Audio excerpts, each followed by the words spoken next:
Assalamualaikum warahmatullahi wabarakatuh. Nyolun pelemah bukti bah. Nyolun pelemah bukti tahun 2019 Oktober sikurung belah. Nyolun pelemah bukti. Nyolun kirim SMS ke Tengku Hasanon ba Instagram.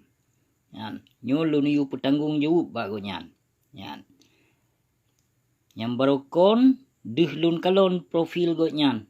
Lun tegon ba profil gino ni kalon. Barokon lun kalon following padundro, lun kalon follower padundro dan lun kalon pua mantong yang gepos. Kalau lun follow balik lanjut. Kan lun kageblok ba Instagram gonyan. Han gejit jawab inbox lun. Lun yu petanggung jawab dari tahun 2015 lun kirim SMS lagi nyo. Namun Bandung Facebook lun geblok legotnya. Hana pernah saboh SMS gejawab. Bahkan hana pernah gebalah salam. Kalau contoh. Ciu petanggung jawab tiap. Baik mengkaluh gehah laju bak media gotnya. Kegalak-galak do di saat tayu petanggung jawab pakon hai ke petanggung jawab.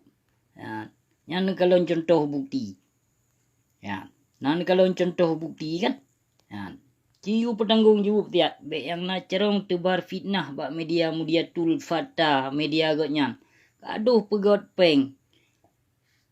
Haba karangan pe ulama jahiliyah lagi nyu. Ulama kibar.